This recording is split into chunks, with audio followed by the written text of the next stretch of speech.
Técnicas de trabajo intelectual, Unidad Didáctica 2, Técnicas de estudio. El subrayado trata de resaltar las ideas principales del texto, facilitando su estudio y memorización y posteriormente su repaso. Exige concentración porque hay que diferenciar lo fundamental de lo accesorio y se debe subrayar una cantidad reducida de información como palabras o frases claves que permitan posteriormente, con un simple vistazo, recordar de qué trata el texto. No obstante, la extensión del subrayado dependerá de lo novedoso que le pueda resultar el texto. Hay reglas para el subrayado, que solo se comenzará a subrayar tras una primera lectura comprensiva del texto y una vez que éste se haya entendido, se recomienda no subrayar en la primera lectura. Es conveniente hacerlo párrafo por párrafo. Primero se lee el párrafo y a continuación se subraya la idea principal. También se subrayarán únicamente palabras claves y no frases enteras. Se pueden utilizar un par de colores, uno de ellos para destacar lo más relevante. Se puede emplear también un único color, pero utilizando distintos tipos de trazos para diferenciar.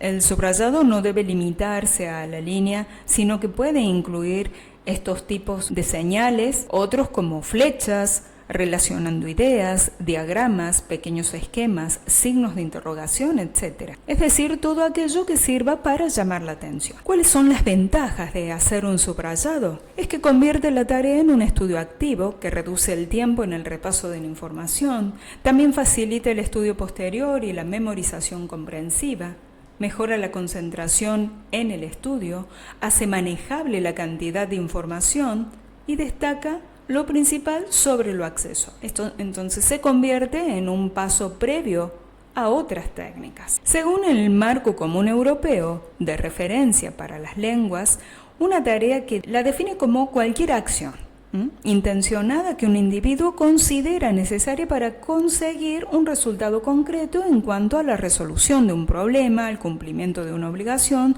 o la consecución de un objetivo. Ana Basterra, asesora de secundaria del ámbito sociolingüístico, la define como un conjunto de acciones integradas para solucionar o enfrentarse a una situación compleja y única en un contexto determinado. Otro concepto es que se considera la tarea seria como una secuencia didáctica organizada de tal forma que ayude a los estudiantes a lograr la realización de una actividad compleja relacionada con diferentes áreas de conocimiento y con la experiencia vital de los propios estudiantes. Habrá que entender por compleja aquella actividad que no tenga una solución única, que no se resuelva con verdadero o falso, es decir, actividades en las que se debe ejercer la crítica analista, el razonamiento, la cercanía a la realidad, con implicación de conocimientos de las diferentes áreas de lógica que pertenezcan a la zona de influencia real.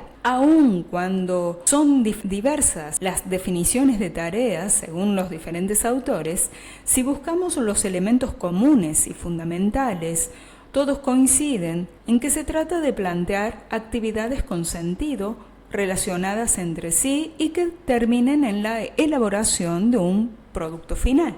Deben, por otra parte, incluir el planteamiento de una situación que se pudiera dar en la vida real, la puesta en marcha de conocimientos, habilidades y actitudes para su resolución.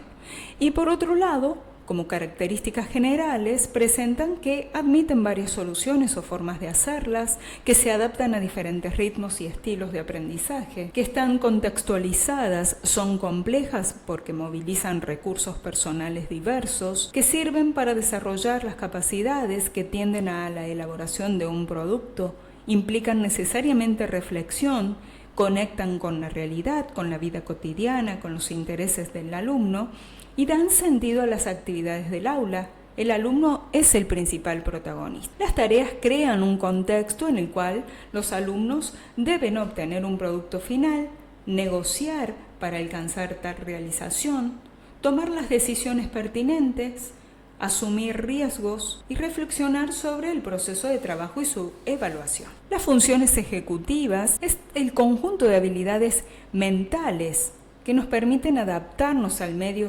psicológicamente. Es un conjunto de habilidades y procesos cognitivos. Entonces nos permiten adaptarnos con éxito al medio y resolver problemas a partir de la integración de las diferentes informaciones disponibles, pudiendo realizar conductas propositivas gracias a ellas. En este conjunto de habilidades mentales, pensemos en cualquier cosa que hayamos hecho, que estemos haciendo o tengamos que hacer. Por ejemplo, estoy escribiendo este artículo, atiendo al ponente de una conferencia o al profesor en clase, tengo que salir a comprar antes de que cierren las tiendas. Parecen cosas sencillas de hacer, pero cada una de estas acciones supone una serie de procesos cognitivos de elevado nivel que me permiten llevarlas a cabo. Y estos procesos reciben el nombre de funciones ejecutivas. Gracias a ellas, somos capaces de actuar con un propósito determinado. En general, se puede considerar que se encargan de controlar y autorregular la actividad mental y los recursos cognitivos, participando en aspectos como la motivación o la moral, además del procesamiento de la información y el control de la conducta. Se trata de una serie de habilidades que no resultan completamente innatas, sino que se adquieren y desarrollan a lo largo del ciclo vital y del desarrollo del individuo. De hecho, algunas de ellas no terminan de madurar hasta alrededor de los 25 años de edad, siendo esto algo vinculado a la maduración cerebral. Asimismo, las funciones ejecutivas tienden a decaer según se va envejeciendo, tanto de manera normativa como si se dan problemas neurológicos. La región cerebral que más se ha vinculado a dichas funciones se encuentra en el lóbulo frontal. Concretamente es una parte de dicho lóbulo y la corteza prefrontal es la que tiene mayor relevancia a la hora de gestionar este conjunto de habilidades. Daños en esta región provocarán graves dificultades en los procesos mentales superiores que permiten la gestión de la conducta, como puede observarse en diferentes trastornos y traumatismos. Además, el desarrollo de las funciones ejecutivas se vincula en gran medida a la maduración cerebral del prefrontal, el cual no acaba de producirse hasta la edad adulta. Pero ello no quiere decir que las funciones ejecutivas se deban únicamente a la corteza prefrontal. Al fin y al cabo, la información que permite que se lleven a cabo procesos como la planificación y el razonamiento previenen en gran parte de otras áreas cerebrales. Por ejemplo, destacan estructuras como el sistema límbico, el hipocampo, los ganglios basales o el cerebelo. ¿Qué tipos de funciones se incluyen? Como hemos dicho, por funciones ejecutivas entendemos a un conjunto de habilidades y procesos de gran utilidad para nuestra supervivencia y adaptación. ¿Pero cuáles son? Algunas de las principales y más importantes son el razonamiento, o sea, ser capaz de emplear las distintas informaciones y ver las posibles conexiones entre ellas, así como elaborar posibles explicaciones. La planificación, esta función ejecutiva es la que nos permite elaborar planes de actuación. Permite generar una serie de pasos que nos llevarán a una meta concreta. La fijación de metas, vinculada a la motivación, y se trata de la habilidad que nos permite decidir cómo invertir nuestras energías y hacia dónde dirigir nuestras conductas. La toma de decisiones. Se trata de la habilidad que nos permite determinar qué opción escoger entre las múltiples que se nos pueden presentar. El inicio y la finalización de tareas. Aunque puede parecer extraño, iniciar las tareas en un momento concreto supone una actividad cognitiva importante. Lo mismo ocurre con la capacidad de determinar cuándo debe finalizarse una acción. La organización. Se trata de la capacidad de aunar y estructurar la información de manera eficiente y útil. La inhibición. La capacidad de inhibición es otra de las funciones ejecutivas y una de las más relevantes. Se trata de la habilidad que nos permite regular nuestra actuación mediante la detención de la conducta. Hace que seamos capaces de resistir impulsos concretos, cesar una acción e impedir que informaciones inocuas interfieran en nuestra conducta. La monitorización se refiere a la habilidad de mantener la atención sobre la tarea y regular qué y cómo estamos haciendo lo que estamos haciendo. La memoria de trabajo verbal y no verbal. Se trata de la capacidad para almacenar la información de manera que el sujeto pueda operar con ella más adelante, tanto a nivel verbal como no verbal. La anticipación, esta capacidad permite prever de antemano los resultados de una acción y o sus consecuencias. Y la flexibilidad es la capacidad de ser flexible, es la que nos permite cambiar nuestro modo de actuar o pensar ante posibles cambios ambientales o modificar acciones en marcha. La memoria es la facultad psíquica por medio de la cual se retiene y recuerda el pasado. En la filosofía escolástica es una de las potencias del alma, el recuerdo que se hace o aviso que se da de algo pasado. La memoria es la exposición de hechos, de datos o motivos referentes a determinado asunto. Es el estudio o disertación escrita sobre alguna materia. La memoria es la relación de gastos hechos en una dependencia o negociado o apuntamiento de otras cosas como una especie de inventario sin formalidad. La memoria es un monumento para el recuerdo o gloria de algo. Es la obra pía o aniversario que instituye o funda a alguien y en que se conservará su memoria. Es un dispositivo físico, generalmente electrónico, en el que se almacenan datos o instrucciones para recuperarlos y utilizarlos posteriormente. Se llama memoria también al libro o relación escrita en que el autor narra su propia vida o acontecimientos de ella, a la relación de algunos acaecimientos particulares que se escriben para ilustrar la historia. La memoria es un libro, un cuaderno o papel en que se apunta algo para tenerlo presente.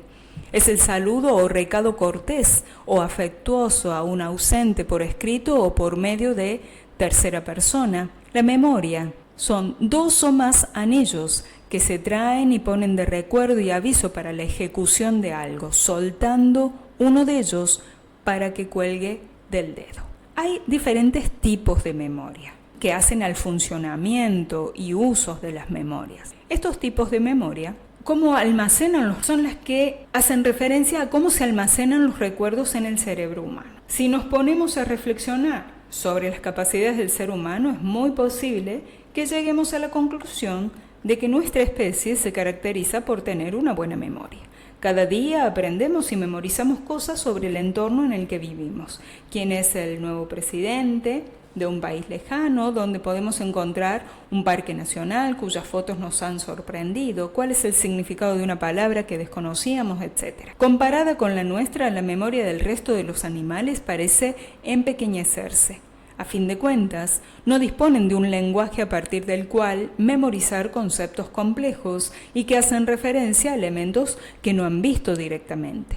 Pero, ¿seguro que la memoria es todo eso? A fin de cuentas, muchas aves migratorias memorizan los lugares por los que han de pasar para recorrer miles de kilómetros cada año en su viaje de norte a sur y viceversa. Del mismo modo, los salmones memorizan el punto de un río en el que hay que desovar y llegar allí, después de mucho esfuerzo y de haber pasado mucho tiempo en el mar. ¿Acaso no son esos ejemplos muestras de que existen diferentes tipos de memoria? Los tipos de memoria o los distintos tipos de memoria tienen su forma particular de funcionamiento, pero todas cooperan en el mismo proceso de memorización. La memoria nos ayuda a adaptarnos al entorno y nos marca para definir quiénes somos, nuestra identidad. Sin ella seríamos incapaces de aprender, ni podríamos darle sentido a nuestro alrededor, ni a nosotros mismos. Pero, ¿qué tipos de memoria existen?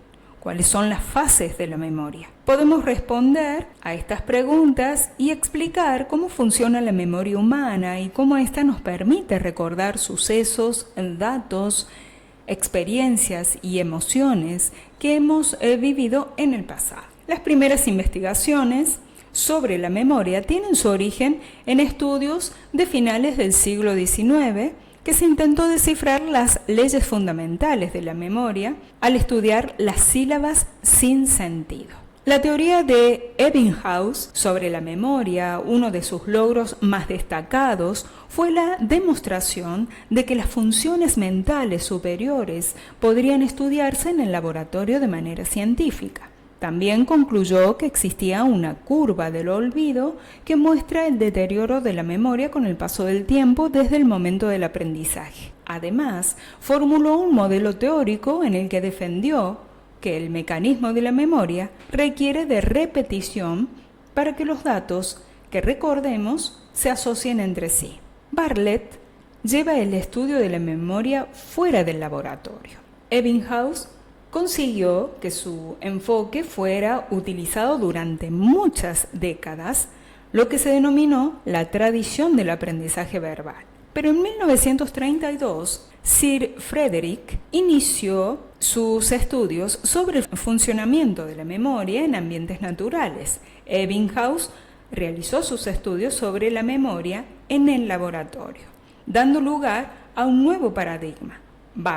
Frederick Bartlett, en vez de utilizar sílabas sin sentido, utilizó historias e introdujo la teoría de los esquemas a sus investigaciones para explicar su influencia en los recuerdos. Además, propuso que los seres humanos recuerdan mediante una impresión general con algunos detalles y que a partir de tales componentes construyen una versión considerada como próxima a la original. La memoria funciona con esquemas, no con réplicas fieles. Pese a que fue criticado por su poco rigor metodológico y estadístico, destaca por su adherencia a la teoría constructivista de la memoria y por sus aportaciones sobre la formación cultural de la memoria. 2 décadas más tarde, en el 56, George Miller demostró que las personas pueden retener de 5 a 7 elementos a la vez en la memoria a corto plazo. Estos elementos pueden ser una letra simple, un número, una palabra o una idea. En la actualidad, existe cierto consenso en la psicología cognitiva al afirmar que una persona interpreta la información gracias a sus conocimientos previos y así construye sus recuerdos. Por eso, es importante destacar que no todos los hechos vividos se almacenan, pues existe una selección de los hechos relevantes y lo que no interesa se elimina. Además, los hechos vividos sufren un proceso de estructuración e interpretación y por tanto lo que se recuerda es una realidad percibida. Los expertos en el estudio de la memoria están de acuerdo en que el proceso de memoria no solamente está implicada la corteza cerebral, sino que otras zonas cerebrales también participan en este proceso. Por ejemplo, el sistema límbico. También se ha demostrado que el hemisferio izquierdo procesa la información verbal y el derecho la visual. La capacidad de retención de palabras es menor que la de recordar imágenes. Hay fases de la memoria, que una es la codificación, el almacenamiento y la recuperación. Como demostró Brenda Milner, tras sus investigaciones con pacientes con trastornos de memoria, esta no se encuentra en un lugar concreto del cerebro, sino que consiste en varios sistemas que permiten lo que se conoce como las 3 fases de la memoria: la codificación, el almacenamiento y la recuperación. La codificación es el proceso en el cual se prepara la información para poder ser almacenada. En esta primera fase de la memoria, la concentración, la atención y la motivación del individuo son muy importantes. La segunda fase es el almacenamiento, que consiste en retener los datos en la memoria para una utilización posterior. Y la tercera fase es de recuperación, que nos permite poder encontrar la información cuando la necesitamos, es decir, recordar. Existen distintos tipos de memoria y William James, en 1890, fue pionero en formular la distinción entre estas, pues concluyó que existían la memoria primaria y la memoria secundaria. Más tarde apareció la denominada teoría multialmacén de Richard Atkinson y Richard Shiffrin, que extienden que la información va pasando por diferentes almacenes de memoria a medida que se va procesando. Y según esta teoría, contamos con 3 tipos distintos de memoria: la memoria sensorial, la memoria a corto plazo y la memoria a largo plazo. Las memorias primaria y secundaria de James harían referencia a la memoria a corto plazo y largo plazo respectivamente. La memoria sensorial, que nos llega a través de los sentidos, es una memoria muy breve, dura de 200 a 300 milisegundos e inmediatamente desaparece o se transmite a la memoria a corto plazo. La información milésima permanece el tiempo necesario para que sea atendida de manera selectiva e identificada para poder ser procesada posteriormente. La información puede ser de tipo visual, icónica, auditiva, ecoica, olfativa, etc. La memoria a corto plazo, que es cuando se ha seleccionado y atendido una información en la memoria sensorial, pasa a la memoria a corto plazo, también llamada memoria operativa o memoria de trabajo. Su capacidad es limitada, de 7 a más o menos 2 elementos, y realiza 2 funciones. Por un lado, mantiene información en la mente no estando dicha información presente. Y por otro lado, puede manipular esa información permitiendo intervenir en otros procesos cognitivos superiores. Y por tanto, no es un mero cajón de recuerdos. La memoria a largo plazo permite almacenar la información de forma duradera y la podemos clasificar en memoria implícita y explícita. La implícita, también llamada procedimental, se almacena de manera inconsciente y está implicada en el aprendizaje de diversas habilidades y se activa de modo automático. Montar en bicicleta, conducir un automóvil, no sería posible sin este tipo de memoria. Y la memoria explícita, está la memoria explícita o declarativa, que está asociada a la conciencia o al menos a la percepción consciente. Incluye el conocimiento objetivo de las personas, los lugares y las cosas y lo que ello significa. Por lo tanto, se distinguen 2 tipos, la memoria semántica y la episódica. La semántica se refiere a la información mnésica que hemos acumulado durante toda nuestra vida. Son los conocimientos sobre el mundo exterior, conocimiento histórico, geográfico o científico, los nombres de las personas y las cosas y su significado, y que hemos ido aprendiendo durante nuestra vida, a lo largo de nuestra vida. Este tipo de memoria es necesaria para el uso del lenguaje. Saber que, por ejemplo, Madrid es la capital de España es un ejemplo de este tipo de memoria, la memoria semántica.